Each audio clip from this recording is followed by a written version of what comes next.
Buenas noches, queridos alumnos. Les saluda la licenciada Amada. El día de hoy estaremos desarrollando la unidad número 7, que es la transición de la enfermería en la edad contemporánea.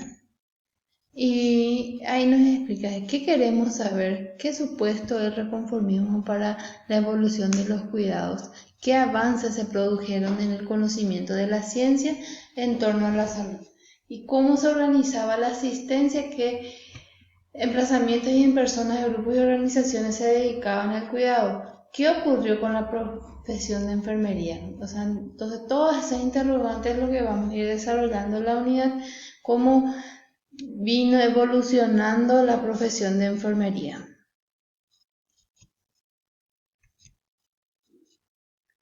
En la edad contemporánea, las consecuencias para la salud y la asistencia iniciaron con la revolución industrial. ¿Qué encontramos en la revolución industrial? Una mala alimentación, viviendas insalubres, barrios mal urbanizados, jornadas laborales más de 12 horas sin descanso semanal, trabajo de niños en fábricas. Hubo una época donde la revolución industrial y después de las guerras hubo disminución de la mano obrera de los hombres. Entonces, ¿qué hacían? A los niños le hacían trabajar en las fábricas y hubo escasez de alimentos y las viviendas eran insalubres.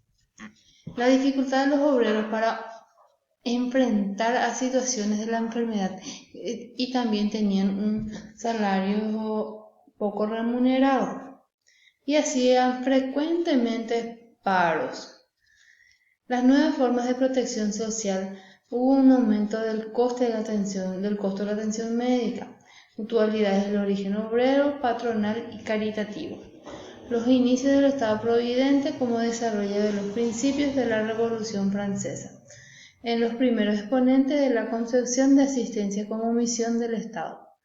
La asistencia social tiene sus primeras manifestaciones bajo el nombre de la beneficencia de la salud pública. Ahí cuando empezó a realizarse las divisiones entre el sector privado y el sector público. ¿Y cómo iniciaron las enfermedades? ¿Cuáles eran las enfermedades en la época? Se encontraba cuando se empezaron las nuevas epidemias como la gripe, la viruela, la difteria, la fiebre amarilla, la fiebre tifoidea y el cólera. Los problemas de salud ligados a la revolución industrial fueron la adaptación, que son los accidentes laborales, el alcoholismo y la neurosis. Encontramos las enfermedades ambientales, que son patologías respiratorias asociadas a contaminación del aire, los cuadros respiratorios debido a la contaminación.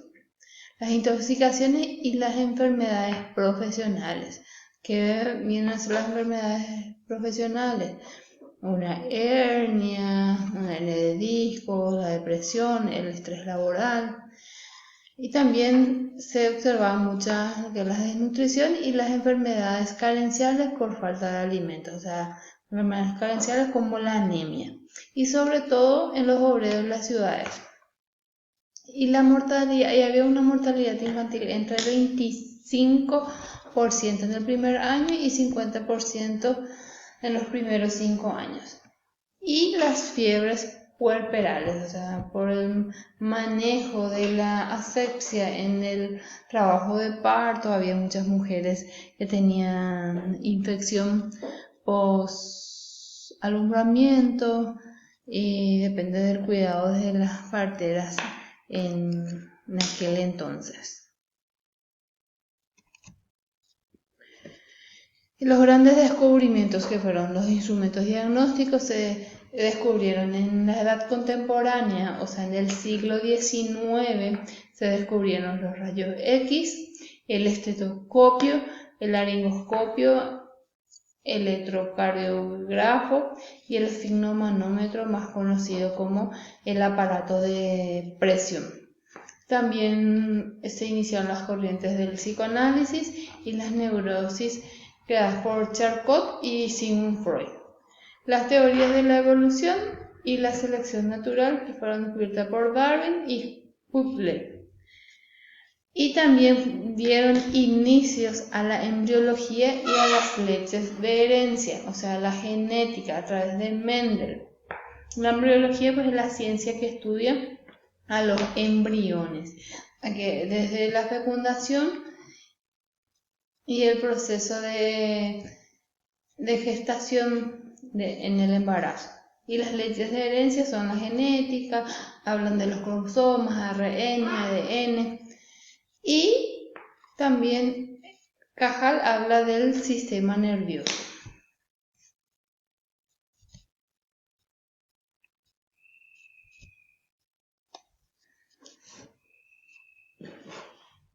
También entra con un gran auge lo que son las cirugías y superan grandes barreras, como el dolor. En 1847 fue descubierta la primera anestesia por el medio del uso del éter y del cloroformo. Estos fueron los primeros anestésicos en aquella época que se descubrió en 1847. También las hemorragias, también la hemostasia, o sea, cómo detener la hemorragia. La hemostasia es un mecanismo por el cual se hace una cauterización a la vena que está sangrando y eso evita una hemorragia masiva. Y también las infecciones. En 1967 hacían sus asepsia pulverizando el ácido fénico. El ácido fénico es un antiséptico.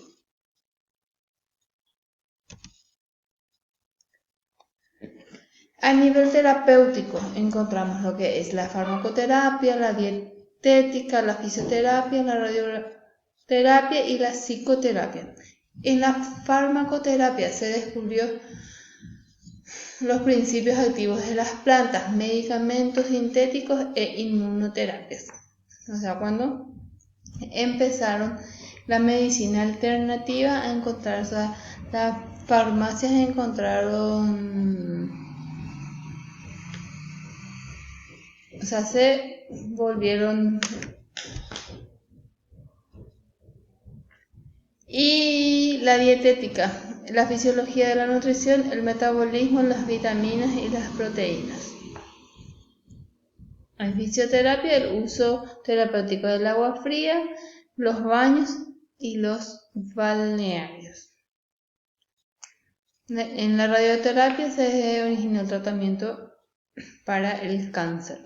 La psicoterapia a través de Sigmund Freud, o sea, el psicoanálisis, y como técnica utilizaban la hipnosis o el hipnotismo.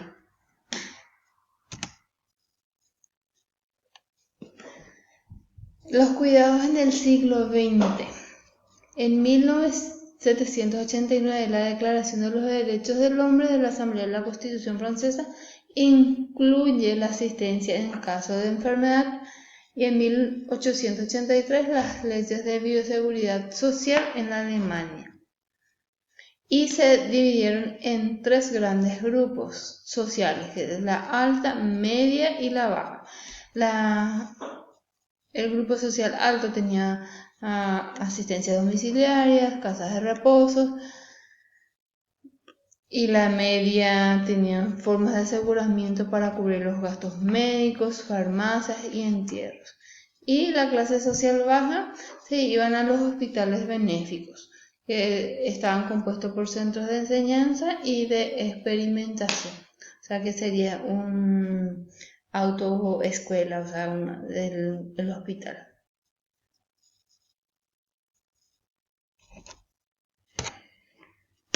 El cuidado hospitalario y su evolución. En el siglo XIX tuvo un debilitamiento de las instituciones de la Iglesia. El Estado asume la organización hospitalaria, porque anteriormente, en épocas pasadas como la prehistoria y la Edad Media,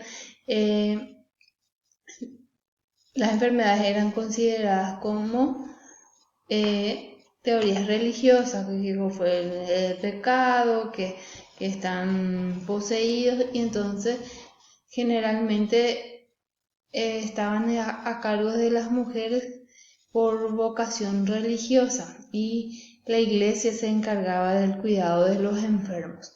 Pero en el siglo XIX el Estado asume la organización hospitalaria, o sea, asume el compromiso de una asistencia hospitalaria. Y después tenemos la reorientación hacia la actividad médica hospitalaria, el intervencionismo, o sea, cuando empiezan las intervenciones médicas.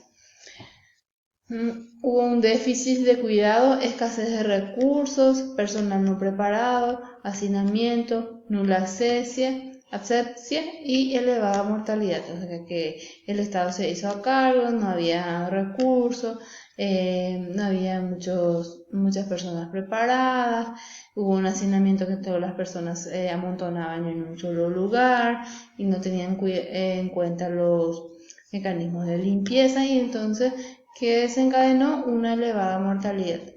Y después tuvimos un rediseño del modelo hospitalario, que fue ya eso, arquitectónico, servicios, procedimientos médicos y enfermería, o sea, cuando el hospital empieza a tener forma y una distribución.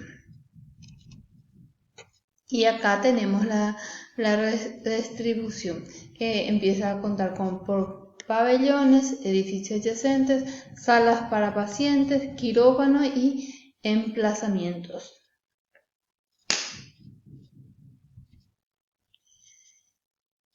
¿Quiénes son? Y tenemos acá también los impulsores de la enfermería en la edad contemporánea. Una de ellas es Elizabeth Gurney, que fue una dama de la iglesia religiosa preocupada por la reforma de las cárceles y de la enfermería.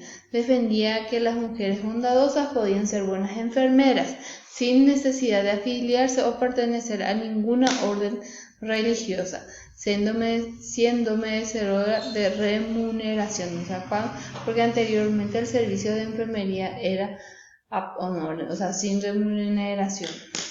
Y ella fue en 1840 fundó una sociedad de enfermería domiciliaria y cuidaron a los enfermos de todas las clases en sus domicilios.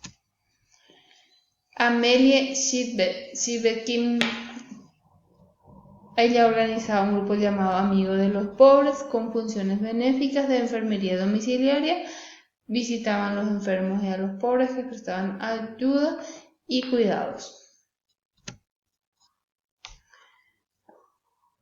Teodoro Fien fue un pastor de la comunidad evangélica que junto a su esposa fundaron la Asociación Evangélica para el Cuidado Cristiano de los Enfermos. Ellos no recibían sueldo, pero eran cuidados de por vida y debían tener un nivel de formación elevado. El programa de años incluía 3 años. Tenían su aprendizaje teórico, práctico de los enfermos, rotación de los servicios clínicos hospitalarios, enfermería domiciliaria y conocimientos de ética y de farmacia. Florence Nightingale fue una de las principales precursoras de la enfermería, quien tuvo que vencer la resistencia de su familia cuando quiso dedicarse a la enfermería. Y ella fue la que fundó la primera escuela en Kaysersberg después de la guerra de Crimea.